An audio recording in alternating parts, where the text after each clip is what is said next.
গোটা পৃথিবীর সকল ব্র্যান্ডগুলো নিয়ন্ত্রণ করছে খ্রিস্টানরা। আমাদেরকে লজ্জা লাগে না? মুসলিম হিসেবে কি আপনার আত্মমর্যাদা এটুকুও লাগে না যে গোটা পৃথিবীর সকল বড় বড় ব্র্যান্ডগুলো খ্রিস্টানরা ইহুদিরা নিয়ন্ত্রণ করছে? একটা ব্র্যান্ড কোন আমাদের নাই, একটা ফোনের ব্র্যান্ডও তো আমাদের নাই, আছে নাকি? আপনি যদি আইফোনের কথা বাদ দিয়ে দিলাম, স্যামসাং এর কথা বাদ দিয়ে দিলাম, একেবারে লো ক্যাটাগরি একটা ফোনও তো মুসলমানরা বানায়নি। একটা কম্পিউটার আইটেম মুসলমানরা বানাইছে। এমন কি বানাইছে আপনি বলেন? এমনকি আপনারা যারা বিজনেস পড়েন, ওই বিজনেসের বইগুলো পর্যন্ত খ্রিস্টানরা লিখছে। ওই বইগুলো কাদের লেখা? ইউনিভার্সিটিতে গিয়ে পড়ে দেখেন ইঞ্জিনিয়ারিং এর বইগুলো কারা বানাইছে? সব খ্রিস্টানরা লিখছে, বইগুলো পর্যন্ত ওদের। তাহলে আমরা মেডিকেল কলেজ, আমি তো সকল মেডিকেল কলেজে গিয়েছি, কোন মেডিকেল কলেজের বই মুসলমানদের লেখা না, সব খ্রিস্টানদের লেখা, ইহুদিদের লেখা, হিন্দুদের লেখা বই। মানে কোনো ব্র্যান্ড আমরা তৈরি করতে পারেনি। আপনি একটা ব্র্যান্ড কেন তৈরি করবেন না? আপনারা এখানে যারা আছেন এমন ব্র্যান্ড তৈরি করুন যে গোটা পৃথিবী তাকিয়ে থাকুক যখন একটা মুসলমানদের ব্র্যান্ড। আপনি মুসলমানদের একটা ব্র্যান্ডও খুঁজে পাবেন, আমি এখানে চ্যালেঞ্জ করে বলে গেলাম, কোন ব্র্যান্ড খুঁজে পাবেন না। অথচ এই ব্র্যান্ডের মালিক হওয়ার কথা ছিল আমাদের। পৃথিবীকে আপনার পরিচালনা করা লাগবে না? আল্লাহ তাআলা বলেছেন, ইন্নাল আরদা ওয়াসিআতুন ফাইয়া ফা'বুদুন। এই গোটা পৃথিবী আমি সম্পদ দিয়ে প্রাচুর্য দিয়ে পূর্ণ করে দিয়েছি, প্রাচুর্য ভর্তি, মাটির নিচে প্রাচুর্য, মাটির উপরে প্রাচুর্য। এগুলো কেবল যারা আমার ইবাদত করে তাদের জন্য আমি নির্মাণ করেছি। আপনাদের জন্য বলেন আল্লাহ নির্মাণ করেছেন, আর আপনারা এগুলো ইহুদি খ্রিস্টানদেরকে, অন্যদেরকে খাওয়ার জন্য দিয়ে দিলেন। তার মানে আপনারা আল্লাহর প্রতি জুলুম করলেন। আমরা আল্লাহর প্রতি জুলুম করলাম এই সম্পদগুলোকে অন্য মানুষের কাছে দিয়ে দেওয়ার কারণে। কারণ আপনি যদি সম্পদের মালিক হতেন তাহলে এগুলো দিয়ে বোম মেরে আপনি গাজায় লোককে হত্যা করতেন না, নাকি? না করতেন? গাজায় কি আপনি লোককে হত্যা করতেন? নো, আপনি করতেন না। আপনি যদি সম্পদ, এত পরিমাণ সম্পদ হতো, তাহলে আপনি হলিউডে এমন সিনেমা বানাতেন না যে সিনেমার পেছনে এত পরিমাণ সম্পদ নষ্ট করা হয়। এগুলো যদি আফ্রিকার দরিদ্রদেরকে, গরিবদেরকে দেওয়া হতো, তাহলে আফ্রিকা দারিদ্র থাকতো না। হলিউডে এন্টারটেইনমেন্ট মিডিয়াতে ওরা যে পরিমাণ সম্পদ প্রতি বছর ব্যয় করে, এগুলো দিয়ে আফ্রিকার দারিদ্র দূর করে দেওয়া সম্ভব। আপনি এটা করতেন না। আপনি তখন সিনেমা ইনভেস্ট করতেন না, আপনি তখন কম্পিউটার গেমস এগুলো বানানোর জন্য আপনি ইনভেস্টমেন্ট করতেন। আপনি তখন মানুষের জন্য ইনভেস্টমেন্ট করতেন, মানুষের দারিদ্র দূর করার জন্য, মানুষকে আপনি কল্যাণ প্রদান করতেন। কারণ আপনার সম্পদের উপর তো 2.5% যাকাত দেওয়া ফরজ, সেটা আপনি করতেন। ভাইরা, আমি লাস্ট 1-2 মিনিটসে আপনাদেরকে যে কনক্লুশনে আসতে চাই যে আপনারা ধনী হন, উৎপাদনশীল হন, ব্র্যান্ড তৈরি করুন, এবং কেবল কনজিউমার হবেন না। এক মাদ্রাসা ছাত্র বলতেছিল যে আল্লাহ আমাদেরকে কি পরিমাণ নেয়ামত দিয়েছে। বলে কি? বলে ইহুদি খ্রিস্টানরা বানায় আর আমরা খাই। ইহুদি খ্রিস্টানরা বানায় আর আমি খাই। আহারে, আমি বললাম আহারে, এই মানসিকতাই তো আমাদের গরিব বানায় রাখছে। ওরা বানায় আর আমরা খাই, অথচ হওয়ার কথা ছিল আমরা বানাই ওরা খায়, আমরা উৎপাদন করি ওরা খায়। এইটা হওয়ার কথা ছিল।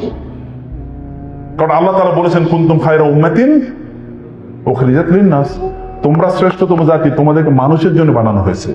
আর এখন অবস্থা হয়েছে যে ওরা বানায় আর আমরা খাই। এবং ওরা কম্পিউটার গেমস বানাইছে, আমরা এটা দেখি, ওরা সিনেমা বানায়, আমরা বসে বসে দেখি। কি দুর্ভাগ্য এই পৃথিবীর।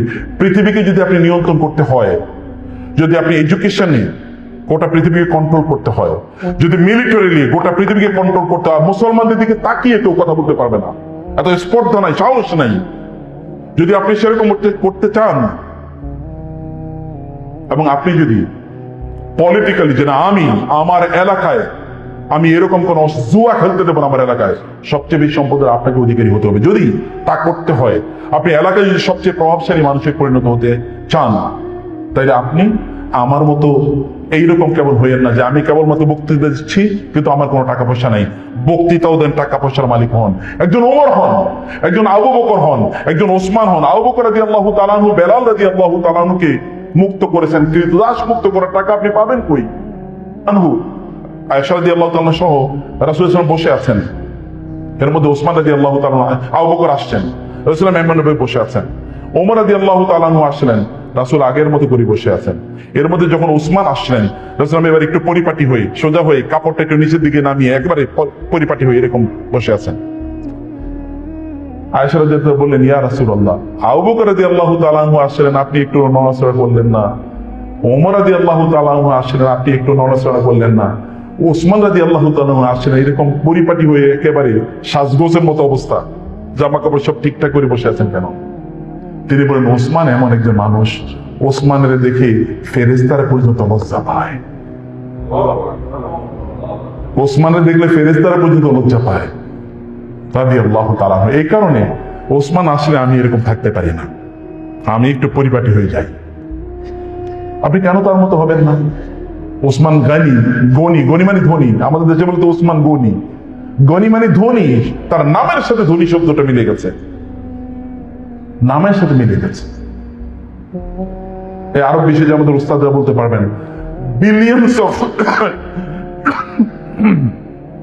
সরি আমি একটু হালকা অসুস্থ, বিলিয়নস অফ ডলার্স এর বই আরবরা তারা কি করেছে জানেন? এগুলোকে পিডিএফ করে সব ফ্রি করে দিয়েছে। আমরা তো ছোটবেলায় প্রচুর পরিমাণ বই কিনতে হতো, আমাদেরকে এত টাকা পয়সা, এত বই কিনবো কি দিন, সম্ভব ছিল না। কিন্তু এখন এগুলি সব অ্যাভেলেবল। আমার একটা প্যাড আছে, আইপ্যাড। এই আইপ্যাডে ধরেন কমপক্ষে 10,000 বই আছে, কিতাব আছে। এই 10,000 কিতাব যদি কিনতাম তাহলে আমি জানি না এটা কয় কোটি টাকা লাগতো। এগুলো সব ফ্রি করে দিয়েছেন। আয়েজ আল কারনি সৌদি আরবের একজন বড় দায়, উনি বলেন, আমি একবার এক অঞ্চলে গেলাম, একজন লোকের সাথে সাক্ষাৎ হলো আমার। সাক্ষাৎ হওয়ার পর তিনি একজন মহিলা বা ভিতর থেকে মহিলা আমাকে বলেন যে, শেখ আমার আপনার সাথে আমার একটা ইস্যু আলোচনা করা আছে। বলে কি? বলে আমার এরকম কয়েক বিলিয়ন টাকা আছে আমার, আমি ভাবলাম যে এগুলোকে একটা ভালো কাজে ব্যয় করি। কি কাজে ব্যয় করা যায় আমি চিন্তা করছিলাম। পরে আমি ভাবলাম যে এই যে আমাদের প্রাচীন তুরাসুল আরবি, তুরাসুল ইসলামী বলা হয়, মানে প্রাচীন ইসলামিক হেরিটেজ, আমি এগুলোকে সব পিডিএফ করে তারপরে মানুষকে ফ্রি বিতরণ করব। বলে অসাধারণ কাজ। গোটা পৃথিবীতে কোটি কোটি কোটি কোটি মাদ্রাসার ছাত্র অথবা যারা পড়াশোনা করে আরবি ভাষায়, এরা এখন এগুলো সব ফ্রি ডাউনলোড করে তারপরে তারা পড়াশোনা করতেছে। একজন মানুষ সম্পদের তার প্রোডাক্টিভ ইউজ দেখেছেন কি? বোনেরা, আমি আপনাদেরকে বলবো যে আপনি একটা ব্র্যান্ড ডেভেলপ করেন, আপনার প্রোডাক্টিভ হন। যতদিন বেঁচে আছেন ততদিন পর্যন্ত প্রচুর পরিমাণ সম্পদ উপার্জন করে মানুষের জন্য করেন। যদি আপনি জান্নাতুল ফেরদাউসে থাকতে চান, চ্যারিটি করেন, যদি যাকাত দিতে চান, যদি হজ করতে চান, এবং যদি আপনি ইসলামের 5টি স্তম্ভকেই আপনার জীবনে আপনি বাস্তবায়ন করতে চান। রাসূলুল্লাহ সাল্লাল্লাহু আলাইহি ওয়াসাল্লাম বললেন, নামাজের পর, ফজরের পর, তোমাদের মধ্যে আজকে কে রোজা রেখেছে? আবু বকর দাঁড়িয়ে বলেন আমি। আজকে কে মিসকিনকে খাবার দিয়েছে? আবু বকর বলেন আমি। ঠিক আছে? এরকম আজকে কি জানাজা অংশগ্রহণ করছে? তিনি দাঁড়িয়ে বলেন আমি। এরকম অনেকগুলো প্রশ্ন করে সবগুলো দাঁড়িয়ে কে বলে? একজন বলছে আবু বকর রাদিয়াল্লাহু বলেন আমি। রাসূলুল্লাহ সাল্লাল্লাহু আলাইহি ওয়াসাল্লাম বললেন যে এই সবগুলো কাজ করে জান্নাত তাকে প্রত্যেকটা দরজা দিয়ে ডাকবে, তুমি আসো আমার দিয়ে ঢুকো, তুমি আসো আমার দিয়ে ঢুকো, তুমি আমার দিয়ে ঢুকো। যে সকল দরজা তাকে বলবে, একটু আপনি আমার দরজা দিয়ে ঢুকেন না, আপনি ঢুকলে আমি একটু সম্মানিত হই, মহান হই। আপনি জানেন চ্যারিটির একটা দরজা আছে, হজের দরজা আছে, এবং নাম আপনার রোজা আপনারা জানেন তো, আর রাইয়ান ইউকালু লাহু রাইয়ান, জান্নাতে রাইয়ান নামে একটা দরজা আছে। এইরকম নামাজের দরজা আছে, যাকাতের দরজা আছে, হজের দরজা আছে। আপনি কেন সবগুলো ইবাদত করবেন না? সব দরজা আপনাকে বলবে, ভাই বোন একটু আমাদের দিয়ে আপনি যান না, তাহলে আমি একটু সম্মানিত হই, একটু মর্যাদাবান হই। আপনি কেবল একটা নিয়ে কেন আছেন যে আমি শুধু নামাজ পড়তেছি, নামাজি মুসলমান? বাকিগুলো আপনাকে করতে হবে না? বাকিগুলো করতে হলে অবশ্যই অবশ্যই সম্পদের জন্য কাজ করতে হবে, সম্পদ উপার্জন করেন। কিন্তু আরো পার্ট আছে সম্পদ কেবল আমি কেন করবো, that is a different discussion. আমি কেবল আপনাদেরকে বলতে চাই, একটা মুহূর্ত নষ্ট করা যাবে না। ব্র্যান্ডটাকে ডেভেলপ করেন, পার্সোনাল ব্র্যান্ডিং ডেভেলপ করেন। আপনাকে লোকেরা বিশ্বাস করবে, আপনার প্রতিষ্ঠান লোকেরা দৌড়ে আসবে, এবং অন্যরা আপনাকে এক্সাম্পল হিসেবে দেখবে, দেখো ওই যে অমুকে তাকাও, তিনি কিভাবে ব্যবসা করছেন, তিনি কিভাবে পরিচালনা করছেন। এরকম নিজেদেরকে ডেভেলপ করুন, প্রচুর পরিমাণ সম্পদের অধিকারী হয়ে নিজের জন্য করেন, নিজকে উন্নত মুসলমান বানান, এবং আপনার আত্মীয়স্বজন, আপনার পাড়া প্রতিবেশী তার জন্য করেন, এবং দিনের জন্য করেন। দিনের জন্য করতে হলে, প্রোডাক্টিভলি করতে হলে সময়কে নষ্ট করা যাবে না। নামাজ শেষ, তারপরে বেরিয়ে পড়ুন, আবার দৌড়ে যান। যখনই আজান হবে তখন সব বন্ধ, আবার যান নামাজ, আবার দৌড়ে আসুন, আবার নামাজ। বিটুইন সলাত এন্ড বিজনেস, দুটোর মধ্যে বিটুইন প্রেয়ার এন্ড বিজনেস, দুটোর মধ্যখানে নিজের জীবনকে তৈরি করি। মুজাহিদদের কাতারে যেন আমাদেরকে নিজেদেরকে নির্মাণ করতে পারি এবং নবীদের সাথে যেন আমাদের জান্নাত আমরা নিশ্চিত করতে পারি। আল্লাহ সুবহানাহু ওয়া তাআলা আমাদেরকে সেই তৌফিক দান। আমরা বলি নামাজ রোজা নামাজ রোজা, আল্লাহ বলেছেন নামাজ যাকাত নামাজ যাকাত, আর আমরা বলছি নামাজ রোজা নামাজ রোজা। ইসলামের তৃতীয় স্তম্ভ রোজা নয় তো, ইসলামের তৃতীয় স্তম্ভ হচ্ছে যাকাত। আচ্ছা কোরআনে বলেন তো আল্লাহ তাআলা কি বলেছেন? আকিমুস সালাতা, এরপরে কি? নাকি ওয়াদুস সিয়ামা ওয়াতুজ যাকাত? আল্লাহ বলছেন নামাজ পড়ো যাকাত দাও, আর আপনি বলছেন নামাজ পড়ো রোজা রাখো। তাহলে আপনি তো আল্লাহর পলিসি থেকে বের হয়ে গেছেন। এবং এই কারণে তো আমরা গরিব থাকার জন্য সিদ্ধান্ত নিয়েছি যে আমরা গরিব থাকবোই। আল্লাহ যতই বলুক তুমি ধনী হও, তুমি গরিব থাকবাই, কারণ আমার কনসেপ্টে তুমি উল্টেই দিচ্ছি। আল্লাহ বলছেন নামাজ যাকাত নামাজ যাকাত, আর আমি বলছি নামাজ রোজা নামাজ রোজা। আপনি ভালো মুসলমান কিভাবে হবেন আপনি যদি যাকাতই না দেন? নামাজ পড়ো যাকাত দাও, আপনি কেবল নামাজ পড়লেন, দ্বিতীয়টা তো আপনি করেনই না। তাহলে ফার্স্ট ক্যাটাগরি, ফার্স্ট ক্লাসের ফার্স্ট ক্যাটাগরির আপনি মুমিন কিভাবে হবেন, ইমানদার কিভাবে হবেন? ইসলামের 5টি স্তম্ভের মধ্যে প্রথমটা যদি মিসিং হয়, মানে প্রথমটা বলতে আমি ইমানকে বাদ দিই, এরপরে যদি বলি দ্বিতীয়টা যদি মিসিং হয়, তৃতীয়টাও মিসিং, আপনি যাকাত দিতেই পারছেন না। যাকাত আপনি কোত্থেকে দেবেন? আমার নিজেরই যদি না চলে তাহলে আমি যাকাত কোত্থেকে দেব? যাকাত মানে কি? আপনি খুবই স্বাবলম্বী ভাবে মর্যাদার সাথে জীবন যাপন করার পর সার্টেন অ্যামাউন্ট অফ মানি যদি আপনার কাছে ক্যাশ এট হ্যান্ডস অথবা ইন ব্যাংকস অথবা কোন একটা জায়গায় আপনার কাছে আছে, একটা সার্টেন অ্যামাউন্ট, যেটাকে আমরা বলি নেশাব, নেশাব পরিমাণ না থাকলে তো আপনি যাকাতও দেবেন না। তার নেশাব পরিমাণ সম্পদের অধিকারী হওয়া, এটুকু তো আল্লাহ তাআলার নির্দেশ। আপনি কিভাবে সেই নির্দেশ থেকে দূরে থাকেন? এটা তো আল্লাহর নির্দেশ যে তুমি দাও, তো আপনি দেবেন কোত্থেকে? অর্জন না করে আপনি দেবেন কোত্থেকে? তার মানে অর্জন করতে হবে, আপনাকে উপার্জন করতে হবে।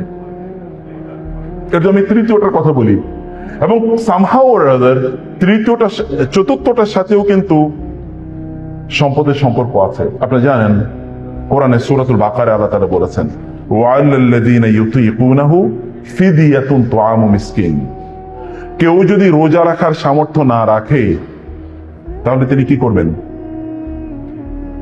তিনি ফিদিয়া দেবেন না। ফিদিয়া মানে কি? একজন মিসকিনকে একদিনে খাবার দেয়া, তো আপনি খাবার কোত্থেকে দেবেন? আপনি নিজেরই খাবার নাই, আপনার নিজেরই খাবার নাই।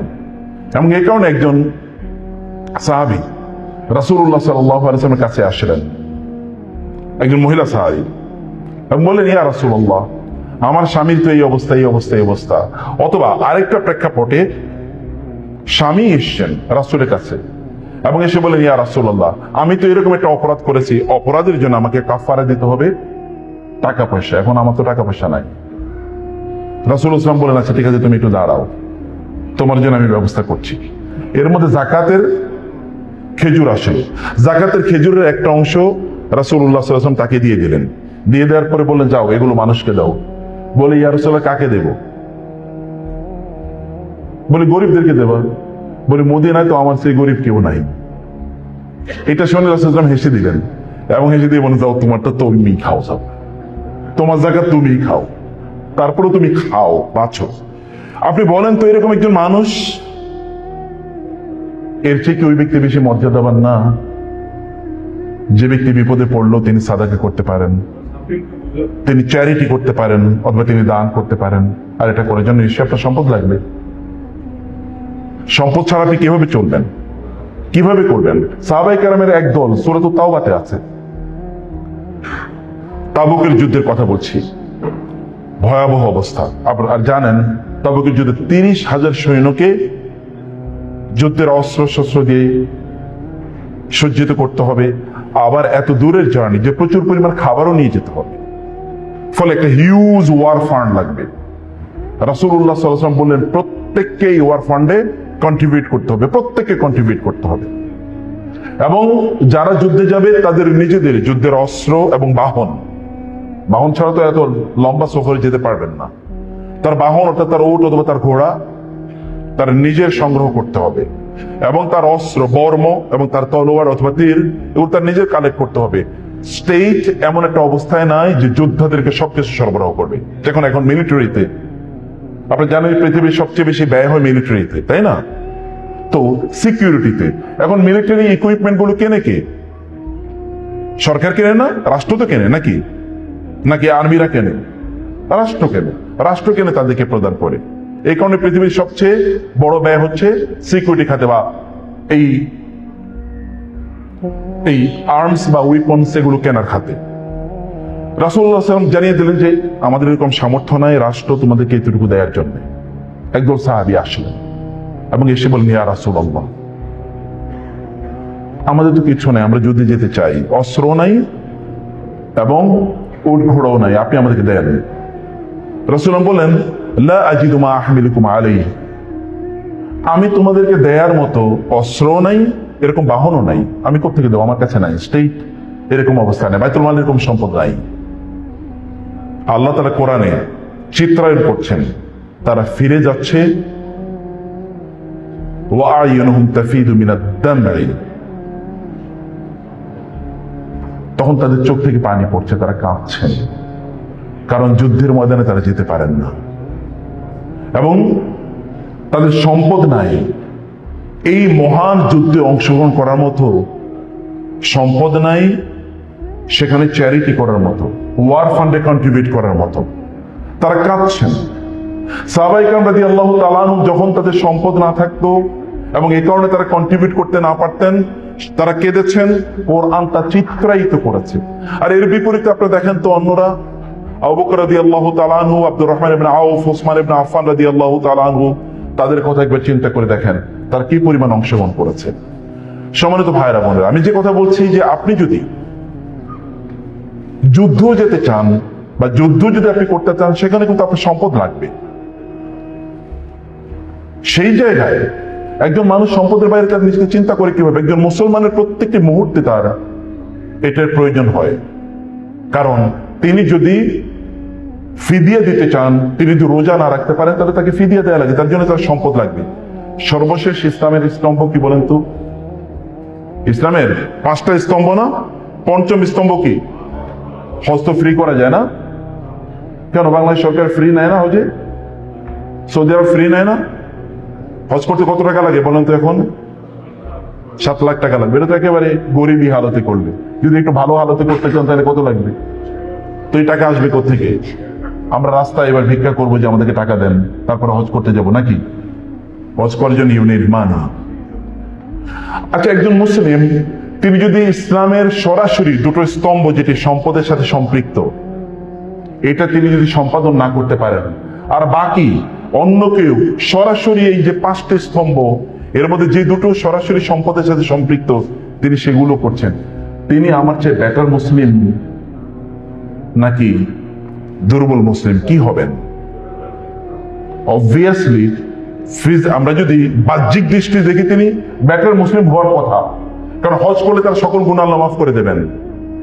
যাকাতের কারণে আল্লাহ সুবহানাহু ওয়া তাআলা প্রত্যেক একের জন্য আল্লাহ তাআলা তাকে 700 গুণ বাড়িয়ে দেবেন। এটা তো দুনিয়াতে, কিন্তু আখিরাতে আল্লাহ সুবহানাহু ওয়া তাআলা ওয়া মা ইনদাল্লাহি খায়রুল লিল আবরার, আল্লাহ তাআলা বলেছেন যারা দান সাদাকা করে আল্লাহ তাআলা তাদের জন্য এত কিছু ব্যবস্থা করে রেখেছেন যেটি কেবল আল্লাহ তাআলাই জানেন। এবং আপনি জানেন হাদিস শেষে রাসূল সাল্লাল্লাহু আলাইহি ওয়াসাল্লাম বলেছেন, আল মারউ ফি যিল্লি সাদাকাতিহি ইয়াউমাল কিয়ামা, কিয়ামতের দিন যখন সূর্যটি একেবারে আপনার মাথার উপরে চলে আসবে, তখন আপনার এই যাকাত অথবা সাদাকার সম্পদ এখানে এসে ছায়া হয়ে দাঁড়াবে, আমব্রেলা হয়ে দাঁড়াবে। তখন আমব্রেলা হয়ে দাঁড়াবে। আল্লাহ সুবহানাহু ওয়া তাআলা মানুষের অন্তরের অবস্থা জানেন, ইবাদত কার কবুল হবে হবে না সেটা আল্লাহ তাআলাই বানায়, ভালো করে জানেন। কিন্তু আপনাকে তো ইবাদত করতে হবে, তারপরে তো মূল্যায়ন। ইবাদত যদি আমরা না করি তাহলে মূল্যায়ন পাবে কোত্থেকে? প্রিয় ভাইয়েরা বোনেরা, আমাদের জন্য কি এতটুকু যথেষ্ট নয় যে ইসলামের 5টা স্তম্ভের মধ্যে 2টো স্তম্ভ সরাসরি সম্পদের সাথে সম্পৃক্ত? আমাদের জন্য কি এতটুকু যথেষ্ট নয়? ইসলাম যেখানে এসছে সেটা কিন্তু একটা ব্যবসায়িক সিটি। আপনি জানেন ওয়ার্ল্ড ট্রেড সেন্টার, জানেন কিনা? মক্কা কিন্তু ওয়ার্ল্ড ট্রেড সেন্টার, জানেন কিনা এটা? আচ্ছা, এখনকার কথা আমি বাদ দিই, এর আগে বলে মক্কা লোকেরা কেন আসতো? মক্কা লোকেরা আসতো কেন? হজ করার জন্য। আচ্ছা, হজের সময় কি হয়? বিভিন্ন দেশের লোকজন সেখানে যায়। আমি ইসলামের এই সময়ের কথা বলছি না, আমি সেই জাহিলি যুগের কথা বলছি। জাহিলি যুগেও কিন্তু মক্কা ছিল ওয়ার্ল্ড ট্রেড সেন্টার, গোটা পৃথিবীর ব্যবসায়িক কেন্দ্রবিন্দু। এবং কোরআনে আল্লাহ সুবহানাহু ওয়া তাআলা সূরাতুন নাহলে বলেছেন, ওয়াদারাবাল্লাহু মাসালান ক্বারিয়াতান আমিনাতান মুতমাইন্নাতান ইয়াতিহা রিজকুহা রাগাদান মিন কুল্লি মাকানিন, যে আল্লাহ তাআলা তোমাদেরকে এমন একটি গ্রাম, এমন একটি জনপদের উদাহরণ দিচ্ছেন, যে জনপদটি নিরাপদ এবং এটি সমৃদ্ধ, এটি প্রশান্ত। কারণ সব জায়গা থেকে এখানে অর্থনীতি আসে, টাকা পয়সা সব জায়গা থেকে এখানে অর্থ আসে। আমরা যদি এখন হজ করতে যাই, পৃথিবীর এমন কোনো দেশ নাই যেখান থেকে লোকেরা হজ করতে যায় না। যখন হজ করতে লোকেরা যায়, তখন সেখানে ইকোনমিক ভাইব্রেশনটা কেমন হয় বলেন তো? কি পরিমাণ ইকোনমিক ভাইব্রেশন হয়। যারা যায় তারা তো ধরুন সেখানে গিয়ে তারা হোটেলে থাকে, তারা সেখানে খাওয়া দাওয়া করে এবং সেখান থেকে তারা কিছু গিফট বা হাদিয়া তারা কেনা কাটা করে। অর্থ যত প্রবাহ হয়, আপনারা জানেন ইকোনমিতে বলা হয় অর্থ যত প্রবাহ হবে তত কি সমৃদ্ধি বাড়বে। অর্থ যদি কোথাও স্ট্যাগনেন্ট অবস্থায় থাকে, তাহলে তো এটা অর্থনীতিকে দুর্বল করে দেবে। অর্থাৎ অর্থ প্রবাহ হতে হয়, মার্কেট ইকোনমি, মার্কেটে যেতে হয় টাকা পয়সা। মক্কা এমন একটা জায়গা তৈরি হয়েছে যেখানে আপনার প্রচুর পরিমাণ সম্পদের প্রবাহ প্রত্যেকটি মুহূর্তে হতে পারে, এবং আপনার নবী ওইখানে জন্ম নিয়েছেন। আচ্ছা, আমাদের জন্য কি এতটুকুই যথেষ্ট নয়? নবী তিনি ব্যবসায়ী ছিলেন। আমাদের জন্য কি এতটুকুই যথেষ্ট নয়? যেখানে 1 রাকাত নামাজ আদায় করলে 1 লক্ষ রাকাতে সওয়াব পাওয়া যায়, সেই জায়গাটি মক্কা, পৃথিবীর সবচেয়ে বড় অর্থনীতির কেন্দ্র। এবং কোরআনে আল্লাহ সুবহানাহু ওয়া তাআলা কুরাইশদেরকে খোঁটাও দিয়েছেন এই কথা বলে, রিহলাতা শিতাই ওয়াস সাইফ ফালিয়াবুদু রাব্ব হাযাল বাইতিল্লাযী আত'আমাহুম মিন জু'। তোমরা তো না খেয়ে মারা যাওয়ার কথা ছিল, কারণ মক্কায় কোনো উৎপাদন নাই, এখানে কোনো কি এগ্রিকালচারাল ল্যান্ড নাই, এখানে কোনো ইন্ডাস্ট্রি নাই, এখানে এমনকি কোনো ওয়াটার নাই, কারণ ওয়াটার ছাড়া আপনি কিভাবে উৎপাদন করবেন? ওয়াটার তো নাই, এখানে পানি নাই। তো আল্লাহ তাআলা বললেন, তোমরা তো না খেয়ে মারা যাওয়ার কথা ছিল, কিন্তু আমি যে তোমাদেরকে খাদ্য দিয়েছি, আমি যে তোমাদের জন্য রিহলাতা শিতাই ওয়াস সাইফ, তোমরা বছরে 2টো বিজনেস ট্রিপ করো, একটা শীতকালে আর একটা কি গ্রীষ্মকালে, একটা যাও সিরিয়ার দিকে, একটা যাও ইয়েমেনের দিকে। এই যে তোমাদের ইকোনমিক ভাইব্রেশন, এই যে সারা পৃথিবী থেকে লোকেরা এখানে আসে এবং তারা তাদের বিভিন্ন dollar in their local currencies অথবা সেন্ট্রাল কারেন্সি অথবা তোমাদের দেশের টাকা তারা কিনে নিয়ে এসে এখানে তারা বিভিন্ন ভাবে তোমাদেরকে কন্ট্রিবিউট করে তোমাদের ইকোনমিতে। এই কারণেই তো কৃতজ্ঞ হয়ে ফালিয়াবুদু রাব্ব হাযাল বাইত, এই ঘরের রবের তোমাদের ইবাদত করা দরকার। কারণ এই ঘরের কারণেই সারা পৃথিবীর লোকেরা এখানে কি হয়, একত্রিত হয়। এতটুকু কি আমাদের জন্য যথেষ্ট নয় যে আমাদের সম্পদের দিকে আমাদের হাত বাড়িয়ে দেওয়া দরকার? এবং রাসূলুল্লাহ সাল্লাল্লাহু আলাইহি ওয়াসাল্লাম তিনি ব্যবসা করেছেন, আপনি জানেন তো নাকি? তিনি ব্যবসা করেছেন না? তিনি 12 বছর যখন তার বয়স, তখন তার চাচার সাথে তিনি ব্যবসা করেছেন। এমনকি আমাদের বোনেরা এখানে জানেন, খাদিজা রাদিয়াল্লাহু তাআলা আনহা রাসূলুল্লাহ সাল্লাল্লাহু আলাইহি ওয়াসাল্লামকে বিয়ে কেন করলেন বলেন তো? কেন বিয়ে করেছেন? কারণ খাদিজা রাদিয়াল্লাহু তাআলা আনহার বিজনেস পার্টনার, যেটাকে আপনারা মুদারাবা বলেন, বিজনেস পার্টনার অথবা বিজনেস ম্যানেজার হিসেবে তিনি গিয়েছিলেন সিরিয়াতে। সিরিয়াতে গিয়ে তিনি অসাধারণ ব্যবসা করলেন। ব্যবসা তো আপনাকে বুঝতে হবে কোন পণ্যটা আপনি কিনবেন এবং কোন পণ্যটা আপনি বিক্রি করবেন। এটা না বুঝলে তো এই কারণে বলা হয় যে কেনার সময় যদি না জেতা যায়, তাহলে কি বেচার সময় কোনোদিন জেতা যাবে? No, never. তিনি কেনার সময় জিতেছেন, কারণ তিনি ওইখানে গিয়ে কেবল বিক্রি করেন নাই, ওইখান থেকে তিনি পণ্য কিনে নিয়ে এসেছেন যেটা মক্কার এই হাটে, বাজারে তিনি বিক্রি করতে পারবেন। এবং খাদিজা রাদিয়াল্লাহু তাআলা আনহার তার পিএস ছিল, তার নাম ছিল মাইসারা। মাইসারা এসে খাদিজাকে বললেন, এবং it is reported in the history books, তিনি বলেছেন, আমরা খাদিজার গত 40 বছর ব্যবসা করেছি, গত 40 বছর ব্যবসায় আমরা যে প্রফিট করেছি, এবার মুহাম্মদ আমাদের সাথে যাওয়ার পর সাল্লাল্লাহু আলাইহি ওয়াসাল্লাম, তিনি তখনও তো নবুয়তের দায়িত্ব পান নাই, এত পরিমাণ ব্যবসা করেছে, আমাদের 40 বছর ইতিহাসে এরকম ব্যবসা কখনোই হয় নাই। ব্যবসার ক্ষেত্রে অ্যাকিউমেন, ব্যবসার ক্ষেত্রে এক্সপেরিয়েন্স অথবা সফলতা, এটা বিশাল বড় একটা মানদণ্ড। এবং আপনি জানেন খাদিজা রাদিয়াল্লাহু তাআলা আনহা, তিনি কিন্তু মক্কার সবচেয়ে ধনী নারী এবং সবচেয়ে সুন্দরী, সবচেয়ে নোবেল ফ্যামিলির নারী। মক্কার সকল নোবেল লোকেরা তাকে বিয়ে করার প্রস্তাব দিয়েছে, তিনি কাউকে বিয়ে করেননি। তার এত সম্পদ, এমনি আভিজাত্য, অতএব তার প্যারালাল তিনি তাকে খুঁজে পান নাই। এর মধ্যে যখন মুহাম্মাদের ব্যাপারে, ইয়াং মুহাম্মাদের ব্যাপারে তারই পার্সোনাল সেক্রেটারি এসে এরকম প্রফিউজলি তার ব্যাপারে অ্যাপ্রেস করলেন, তার সম্মান এবং মর্যাদা অথবা তার ব্যাপারে প্রশংসা করলেন, খাদিজা তার প্রতি দুর্বল হয়ে গেলেন এবং খাদিজা তার নিজের কাজিন অথবা তার বোন, তার নাম ছিল হালা, তাকে ডাকলেন এবং ডেকে বলেন, তুমি একটু যাও তো আমার পক্ষ থেকে, একটু মোহাম্মদের বলো আমি তার বিয়ে করতে চাই। আমি কি করতে চাই? তাকে বিয়ে করতে চাই। সাল্লাল্লাহু আলাইহি ওয়াসাল্লাম। একজন নারী, নারীরা কিন্তু সাধারণত অ্যাপ্রোচ করে না, পুরুষরা অ্যাপ্রোচ করে। আর উনি কিন্তু সাধারণ নারী না, উনি মক্কার সবচেয়ে সম্মানিত নভেলিস্ট ওমেন এবং রিচেস্ট ওমেন। তাকে সবাই বিয়ে করে জন্য উদ্গ্রীব। এবার তিনি আরেকজনের কাছে প্রস্তাব পাঠাচ্ছেন, আমি তাকে বিয়ে করতে চাই। What was the reason? His business integrity. সম্পদ উপার্জনের জন্য তার যে দক্ষতা, যোগ্যতা, এই দক্ষতা যোগ্যতাই খাদিজা রাদিয়াল্লাহু তাআলা আনহাকে তার প্রতি আন্তরিক করে তুলেছে এবং বিয়ে হয়েছেন। আচ্ছা, এরপরে কি হয়েছে বলুন তো? খাদিজা রাদিয়াল্লাহু তাআলা তাকে বিয়ে করার পর এতদিন খাদিজা তার নিজের, তিনি কিন্তু তার বাবার কাছ থেকে সম্পদ পেয়েছেন। কারণ তার বাবা খুয়াইলিদ, তিনি ছিলেন অনেক বড় ব্যবসায়ী এবং এই ব্যবসাটাকে তিনি সফলতা দিয়ে, আমাদের বোনদের কথা বলছি, আপনি কেন খাদিজা হবেন না? আপনি কেন খাদিজা হবেন না রাদিয়াল্লাহু তাআলা আনহা? কেন খাদিজার মতো সম্পদের মালিক হবেন না? রাসূলুল্লাহ সাল্লাল্লাহু আলাইহি ওয়াসাল্লাম যখন খাদিজাকে বিয়ে করেন, এখনো তিনি নবুয়তের দায়িত্ব প্রাপ্ত হননি। খাদিজা বললেন, আপনি তো সম্পদ খুব ভালো ম্যানেজ করতে পারেন, এবার সব পুরোটা আপনি নিয়ে যান, আপনার মতো করে আপনি ম্যানেজ করেন। নবুয়তের আগ পর্যন্ত তিনি কিন্তু ব্যবসা করেছেন এবং এই সম্পদগুলো তিনি আরো এগুলোকে বাড়িয়েছেন এবং সমাজের এমন কোনো কাজ নাই যে কাজে এটা তিনি লাগান নাই। আপনি জানেন সেই বিখ্যাত হাদিসটি, যখন তিনি নবুয়ত প্রাপ্ত হলেন, হেরা গুহা থেকে যখন তিনি ফিরে আসেন এবং তিনি বললেন তার স্ত্রীকে, জাম্মিলুনি জাম্মিলুনি, আমি খুব জ্বর ফিল করতেছি কারণ আমি ভয় পেয়েছি, আমাকে একটু চাদর বা কম্বল এটা দিয়ে একটু আমাকে ঢেকে দাও তো। তিনি ঢেকে দিলেন, বলেন, প্রিয় স্বামী কি হয়েছে আপনার? বলে, এরকম একটা ভয়াবহ টেরিবল এক্সপিরিয়েন্স।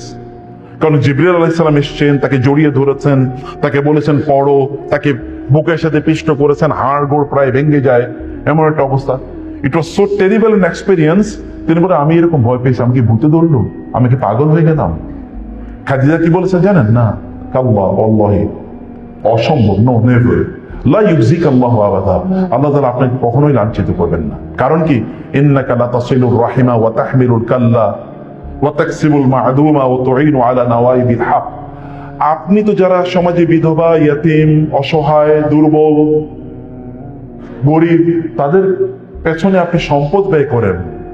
আপনি যখন আয় ইনকাম করেন, মনে হচ্ছে যেন আপনি গরিবদের জন্য আয় করেন, আপনি তাদের জন্য অকাতরে বিলিয়ে দেন। কেউ বিপদে পড়েছে, আপনি সেখানে গিয়ে সাদাকা করেন। কেউ অসুস্থ, আপনি তার অসুস্থতার, তার চিকিৎসার জন্য আপনি অর্থ ব্যয় করেন। আপনি সমাজে এত পরিমাণ ইকোনমিক কন্ট্রিবিউশন, আপনি সহিহ বুখারীতে যান, দেখেন না হাদিসটা কি, আমি তাকে রেফারেন্স দিয়ে দিলাম। সবগুলো বক্তব্য হচ্ছে তার সোশ্যাল ইকোনমিক কন্ট্রিবিউশন। তিনি সমাজে অর্থনৈতিকভাবে তিনি কন্ট্রিবিউট করেছেন। অর্থনীতি আসবে কোত্থেকে? আপনি যদি, মানে আপনার কন্ট্রিবিউশন আসবে কোত্থেকে যদি আপনার কাছে সম্পদ না থাকে? আপনার নবী তিনি ব্যবসায়ী ছিলেন, এতটুকু কি আমাদের জন্য সম্পদ উপার্জনের জন্য যথেষ্ট নয়?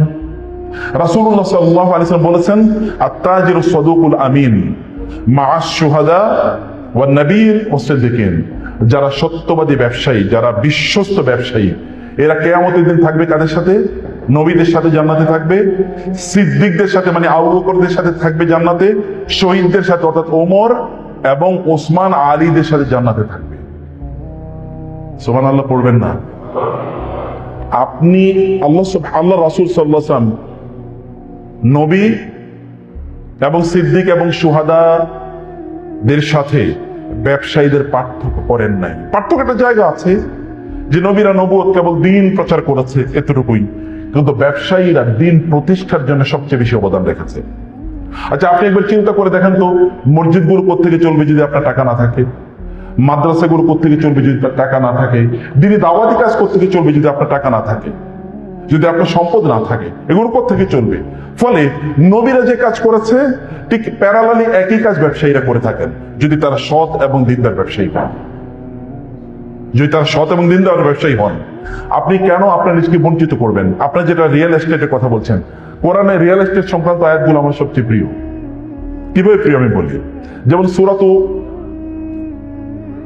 আস-সফে আল্লাহ তাআলা বলেছেন, হে লোকেরা, আমি কি তোমাদেরকে এমন ব্যবসার কথা বলবো না যে ব্যবসা তোমাদেরকে এই প্রদান করবে, এবং কি ওয়া মাসাকিরা তাইয়্যিবাতান ফি জান্নাতি আদন, তোমাদের জন্য আল্লাহ তাআলা জান্নাতুল আদনে, ইডেন গার্ডেন বলা হয়। ইডেন গার্ডেন, ইডেন গার্ডেন মানে কি? একেবারে চারিদিকে প্রচুর পরিমাণ গাছ গাছালি বেষ্টিত এমন একটা বাসা। ধরুন আপনার এমন একটা বাংলো আছে, যে বাংলোতে আপনার ডুপ্লেক্স একটা বাসা আছে, সামনে একটা ফোয়ারা আছে, সেখানে পানি কুলকুল করে পানি বয়ে যায়, এবং অনেক ধরনের গাছ আছে, এখানে সকল ধরনের ফ্রুটস এর গাছ আছে, মানে সকল ধরনের ফলের গাছ আছে, সকল ধরনের ফুলের গাছ আছে, প্রচুর পরিমাণ মালি আছে। ধরেন 100-200 মালি আপনার এই বাগানে কাজ করে। আবার আপনার এই যে একটা হ্রদের মতো বা একটা লেকের মতো আছে, এই লেকে এখানে প্রচুর পরিমাণ বিভিন্ন রং বেরঙের মাছ পাওয়া যায়, বুঝতে পেরেছেন? এবং আপনার বারবিকিউ করার জন্য আলাদা একটা জায়গা আছে, যেখানে আপনি আপনার পরিবারের সদস্যদেরকে নিয়ে এখানে বসে খান আপনি।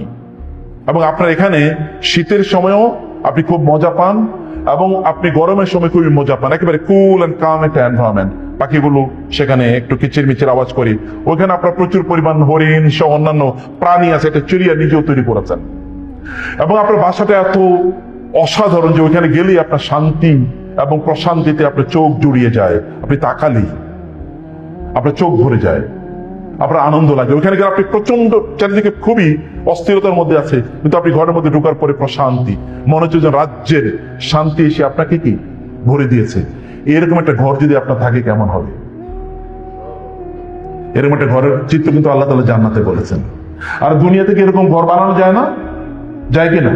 আপনি চাইলে কি 1 বিঘার উপর একটা আপনার নিজের বাড়ি বানাতে পারেন না? পারেন কিনা? তো আপনি তো জান্নাতি বাড়ি দুনিয়া তো বানাতে পারেন।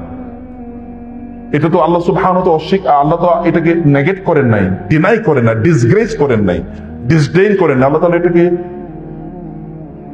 ঘৃণাও করেন নাই, এবং এটা আপনাকে ডিসকারেজও করেন না, মানে এনকারেজ করেছেন। এবং আপনি জানেন, একজন ব্যক্তি রাসূলুল্লাহ সাল্লাল্লাহু আলাইহি ওয়াসাল্লামের কাছে আসলেন এবং বললেন যে এই অবস্থা। রাসূল বললেন, ইযান আনতা মালিকুন, তুমি তো রাজা, সম্রাট। বলে কি? যেই ব্যক্তির কি আছে, একজন সুন্দরী দিনদারি একজন স্ত্রী আছে বা একজন স্বামী আছে, বোনদের জন্য বলছি, এবং তার কি আছে? আল বাইতুল ওয়াসি, তার একটা ভালোবাসা আছে, যেখানে তার পরিবারের সকল সদস্যদেরকে নিয়ে তিনি থাকতে পারেন। তার মাকে নিয়ে, তার মায়ের জন্য একটা কি, এটা মাদার্স রুম, যেমন কিচেন আছে আপনার, অথবা কি এটা কিডস রুম অথবা চিলড্রেন্স রুম, যেমন মাস্টার বেড, তাহলে এটা কি আপনার প্যারেন্টস বেড, মানে বাবার জন্য একটা আলাদা রুম, মায়ের জন্য একটা আলাদা রুম, ভাই বোনদের জন্য আলাদা রুম, গেস্টদের জন্য আলাদা রুম। এরকম একটা যদি বাসা আপনার থাকে, তাহলে কি অসাধারণ হতে পারে। আপনি প্রচুর লোককে এন্টারটেইন করতে পারবেন, আপনার ভালো লাগবে। আমার মায়ের জন্য কিন্তু আমি আলাদা একটা রুম রেখেছি, আমার মায়ের সেই রুমে থাকেন। আমার বাবার জন্য আমি আলাদা একটা রুম রেখেছি, এটা আমার বাবা থাকেন, আমি এটা অন্য কাউকে এনে ঢুকতে দিই না। এটা কেমন হতে পারে? ওয়াও টাইপের হতে পারে না? এটা থেকে আপনি আপনার নিজেকে কেন বঞ্চিত করবেন? এটা তো আল্লাহ হারাম করে দেন নাই, এটা আল্লাহ সুবহানাহু ওয়া তাআলা আপনার জন্য হালাল করে দিয়েছেন। জান্নাতের যখন ওইরকম বিবরণ আল্লাহ তাআলা দেন, তখন আল্লাহ সুবহানাহু ওয়া তাআলা বলেন, তুমি পারলে দুনিয়াটা এরকম তৈরি করো, এরকম ভাবে তুমি বানাও দুনিয়াকে। এবং এটা যদি রিয়েল এস্টেট, ওটা যে প্রাইম হয়, যেমন সমুদ্র সৈকতের পাশে আপনার একটা ডুপ্লেক্স আছে, খুব অসাধারণ। আপনার যখনই মন খারাপ হয় তখন ওইখানে গিয়ে আপনি থাকেন। আবু বকরের অবস্থাটা কি রাদিয়াল্লাহু তাআলা আনহু? গোটা মুসলিম উম্মার সকল ইবাদত যদি একটা দাড়ি পাল্লায় দেওয়া হয়, আবু বকরের ইবাদত যদি আরেকটা দাড়ি পাল্লায় দেওয়া হয়, কার ইবাদত বেশি বাড়বে বলেন তো? দাড়ি পাল্লা কারটা বেশি ওজন হবে? আবু বকরের। তো কি কারণটা কি? কারণটা কি? ওমর রাদিয়াল্লাহু তাআলা আনহু এবং আবু বকরের সাথে একবার কি নিয়ে একটু কথা কাটাকাটি হয়েছে, দুজন তো খুব ক্লোজ ফ্রেন্ড। এর মধ্যে আবু বকর রাদিয়াল্লাহু তাআলা ওমরকে কিছু একটা বলেছেন, এতে ওমরও মন খারাপ হয়ে গেছে। এরপর আবু বকর রাদিয়াল্লাহু তাআলা আনহু একটু মাফ চাইলেন ওমরের কাছে, কিন্তু ওমর চুপ করে থাকলেন। তার মানে মনে একটু কষ্ট লাগছে, কিচ্ছু বলেন নাই, কিচ্ছু তিনি বলেন নাই। এবার আবু বকর রাদিয়াল্লাহু তাআলা আনহু রাসূলের কাছে আসলেন। ওমরও বুঝলেন তার সাথে যাই, নিশ্চয়ই আজকে কিছু আবার আমার বিরুদ্ধে অভিযোগ দেয় কিনা দেখি। যাওয়ার পরে আবু বকর রাদিয়াল্লাহু তাআলা আনহু বললেন, ইয়া রাসূলুল্লাহ, আমি ওমরের একটা কটু কথা বলেছি, কথা কাটাকাটির ফাঁকে আমি একটা কটু কথা বলেছি। বলার পর আমি তার কাছে মাফ চেয়েছি, কিন্তু তিনি কোনো কথা বলেন, তার মানে উনি আমাকে মাফ করেননি, তার মানে উনি আমাকে মাফ করেননি। এই কথা যখন শুনলেন রাসূল সাল্লাল্লাহু আলাইহি ওয়াসাল্লাম তখন একটু রাগ হয়ে গেলেন, এবং তিনি রাগ হলে তার চেহারাটা একটু লাল হয়ে যেত, আপনারা জানেন। কথা এক্সপ্রেশনে বুঝে যেত, কিন্তু চেহারা একটু লাল হয়ে যেত। তিনি এবার বললেন একটা খুতবার মতো করে, ইয়া মাশারাল মুসলিমিন, হে লোকেরা এদিকে আসো, তোমাদের কি হবে? তোমরা আবু বকরের কেন কষ্ট দাও? আল্লাহর কসম, এই পৃথিবীতে যারা আমার জন্য, আমার দিনের জন্য কিছু করেছে, আমি তাদের প্রত্যেককে তার প্রতিদান দেওয়ার চেষ্টা করেছি, কিন্তু একজন মানুষ রয়ে গেছে যার প্রতিদান আমার পক্ষে দেওয়া সম্ভব না। তিনি হচ্ছেন আবু বকর রাদিয়াল্লাহু তাআলা। এবং তিনি বলেছেন, তোমরা জানো যখন মানুষরা আমাকে অস্বীকার করেছে, আমাকে কেউ সাহায্য করে নাই, তখন আবু বকর তার সম্পদ দিয়ে, তার জীবন দিয়ে আমাকে সাহায্য করেছে। আল্লাহর কসম, আবু বকরের সম্পদ আমার এই দিন প্রচারের জন্য যত কাজে লেগেছে, আর কোনো কিছু এত কাজে লাগে নাই। ওমর রাদিয়াল্লাহু বলেন, ইয়া রাসূলুল্লাহ, আপনি আমাকে ক্ষমা করে দিন। আল্লাহর কসম, যখন আবু বকর আমাকে বলেছিলেন যে ওমর আমাকে ক্ষমা করে দাও, তখন আমি বলছিলাম, হে আল্লাহ, আমি মনে মনে বলছিলাম, আল্লাহ, আমি নিজে আবু বকরকে ক্ষমা করে দিলাম, তুমি আবু বকরকে ক্ষমা করে দাও। প্রিয় ভাইরা, বোনেরা, আমি যদি কেবল আবু বকরের কথা বলি তাহলে এটা অন্যায় হবে। রাদিয়াল্লাহু তাআলা। ইসলাম প্রচার এবং প্রতিষ্ঠায় দুজন মানুষের অবদান সবার চেয়ে বেশি। একজনকে বলেন তো, আবু বকর রাদিয়াল্লাহু তাআলা। আরেকজনের নাম জানেন আপনারা? তিনি কি? খাদিজাতুল কুবরা রাদিয়াল্লাহু তাআলা। না কি দিয়ে? এগেইন রাসূলুল্লাহ সাল্লাল্লাহু আলাইহি ওয়াসাল্লামের ইন্তেকালের পর, খাদিজাতুল কুবরা রাদিয়াল্লাহু তাআলা আনহা এর ইন্তেকালের পর রাসূলুল্লাহ সাল্লাল্লাহু আলাইহি ওয়াসাল্লাম কথায় কথায় কেবল খাদিজার কথা বলতেন, কথায় কথায় খাদিজা বলতেন। এমনকি যদি তিনি কোনো বকরি জবাই করতেন, তাহলে বকরির সবচেয়ে গুরুত্বপূর্ণ একটা অংশ বলতেন, যাও এটা খাদিজার বোনকে দিয়ে আসো, এটা খাদিজার বান্ধবীকে দিয়ে আসো। এমনকি খাদিজা রাদিয়াল্লাহু তাআলা এক বান্ধবী, তার নাম ছিল হালা, যেটা আমরা এর আগে বলেছি। একবার হালা রাসূল সাল্লাল্লাহু আলাইহি ওয়াসাল্লামের সাথে দেখা করতে আসলেন এবং রাসূল দাঁড়িয়ে বলেন, আল্লাহুম্মা হালা হালা, আল্লাহ, হালা এসছে, খাদিজার আত্মীয় হালা এসছে। তিনি এতটা তাকে ফিল করতেন, তিনি ইমোশনাল হয়ে পড়তেন। আয়েশা রাদিয়াল্লাহু তাআলা খুব সহ্য করেছেন। নারীদের মধ্যে কি থাকে? একটা গায়রত থাকে। গায়রত বুঝুন তো, পার্সোনালিটি থাকে। আমি এটাকে খুব রেসপেক্ট করি। আমার ওয়াইফের মধ্যে প্রচন্ড পার্সোনালিটি। এই যে মহিলারা, যে পুরুষরা যারা আছেন, নারীরা যদি একটু কখনো খেকিয়ে উঠে, তাহলে বুঝবেন তার পার্সোনালিটির কারণে এটা রেসপেক্ট করবেন। এমনি করেন না, তাদের ইগোতে লাগে অনেক বেশি, এবং এটা খুবই জরুরি। আদারওয়াইজ এই পৃথিবী টিকতো না। আয়েশা রাদিয়াল্লাহু বলেন, ইয়া রাসূলুল্লাহ, এক বৃদ্ধারে আপনি সারা দিন রাত কেবল তারই জিকির করেন, আল্লাহ তাআলা তার চেয়ে সুন্দর স্ত্রী আপনাকে দেন নাই? রাসূল আমি একটু শান্ত হয়ে গেলেন। তারপর বলেন, আয়েশা, আল্লাহর কসম, আল্লাহ তাআলা খাদিজার চেয়ে উত্তম কাউকে আমাকে প্রদান করেন নাই। তিনি সর্বশেষ অনেকগুলো পয়েন্ট বলেছেন। সর্বশেষ কথা বলেছেন, তার সম্পদ আমার এই দিন প্রচারের ক্ষেত্রে যে ভূমিকা রেখেছে, অন্য কোনো কিছু এতটা ভূমিকা রাখে নাই। বোনেরা, আপনি সম্পদের অধিকারী কেন হবেন না? আপনি কেন একজন খাদিজার মতো হবেন না যিনি দিন প্রচার? ভাইরা, কেন আপনি একজন আবু বকরের মতো হবেন না? আচ্ছা, এরপর আপনি ওসমানের কথা চিন্তা করে দেখেন তো, রাদিয়াল্লাহু তাআলা আনহু।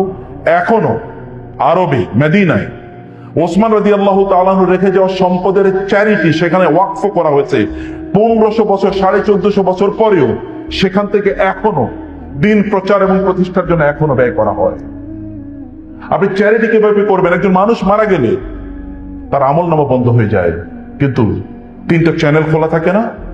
3টা চ্যানেলের মধ্যে 1 নম্বর হচ্ছে সাদাকাতুন জারিয়া। আপনি কেন সেটা করবেন না নিজের জন্য? আপনি নিজের উপর কেন জুলুম করবেন? আপনি কেন নিজকে বঞ্চিত করবেন? আপনি সাদাকা জারিয়া করার জন্য ইউ নিড মানি। আপনাকে অবশ্যই সম্পদের অধিকারী হওয়াই লাগবে। মুসলমানরা যুগ যুগ ধরে তা করেছে। আব্দুর রহমান ইবনে আবি বলেছে, 10 জন যারা জান্নাতের সুসংবাদ প্রাপ্ত সাহাবী, তাদের প্রত্যেকেই ধনী ছিলেন, একজন ছাড়া। বলেন, আপনি দেখেন, 9 জন প্রত্যেকে ধনী ছিলেন। আব্দুর রহমান ইবনে আউফ, আপনারা হয়তো খুব বেশি নাম জানেন না। যখন তাবুকের যুদ্ধ হয়, তখন তিনি 1000 উট দিয়ে ওয়ার ফান্ডে কন্ট্রিবিউট করেছেন। 1000 উট। What is the meaning of 100 উট? 1000 camels? একটা ক্যামেল যদি 500 টাকা, 5 লাখ টাকা দাম হয় বর্তমান যুগে, তাহলে এবার 1000 দাম কত? আপনি কিভাবে কন্ট্রিবিউট করবেন যদি আপনি একজন আব্দুর রহমান ইবনে আউফের মতো না হন? আব্দুর রহমান ইবনে আউফরা তারা কিভাবে সম্পদের অধিকারী হয়েছে? ব্যবসা করে। যখন তিনি মদিনায় যান, যার সাথে তাকে উখুওয়াত ব্রাদারহুড তৈরি করে দেওয়া হয়েছে, তিনি বলেন চলেন, let's share our properties with you, আমার বাড়ি এবং অন্য সম্পদগুলো চলেন আপনার সাথে শেয়ার করি। তিনি বলেন না, আমার লাগবে না। তো কেন লাগবে না? বলে তুমি আমাকে একটু বাজারটা দেখে দেবো, আমি বাজারে যেতে চাই। বাজারে গেলেন। মক্কার লোকেরা কি? ব্যবসায়ী। মদিনার লোকেরা তারা কেবলমাত্র উৎপাদন করতেন, গরিব মানুষ। মদিনার লোকেরা তারা ওই যে আনসারীরা তারা জমিতে উৎপাদন করত, তারা ছিল কৃষক, কিন্তু মক্কার লোকেরা ছিল ব্যবসায়ী। এখন এরা তো ব্যবসা জানে। মদিনা যখন গিয়েছেন, মদিনায় যাওয়ার পর তিনি বলে আমাকে একটু বাজারটা দেখিয়ে দাও। তাকে বাজারে নিয়ে যাওয়া, তাকে বাজার দেখিয়ে দেওয়া হলো। বাজারে যাওয়ার পর তিনি ক্রেডিটে পর্যন্ত মানে বাকিতে তিনি একটা দোকান থেকে জিনিস কিনলেন, কিনে বলে যে তুমি আমার কাছে বেচো, দাম নির্ধারণ করো, আমি এগুলো ফেরি করে বেচবো, তারপরে তোমার টাকা দিয়ে দেবো। তিনি এটা নিলেন, নিয়ে তারপরে ফেরি করি, কারণ আপনি তো জানেন, আপনি তো দোকানে খুঁজবেন না, আপনি যদি রাস্তায় আপনার কাছে পেয়ে যান তাহলে আপনি কিনবেন। তিনি ফেরি করে বিক্রি করলেন, ফেরি করে বিক্রি করে 10 দিরহাম লাভ করছেন। এই যে শুরু, এরপরে তিনি মদিনার সবচেয়ে ধনী ব্যবসায়ীতে পরিণত হয়েছেন। You can do it. Allah has given you this equipment. আল্লাহ তাআলা আপনাকে এই যোগ্যতা, মর্যাদা আল্লাহ তাআলা আপনাকে দিয়েছেন, শুধু আপনাকে সেটা ব্যবহার করা লাগবে।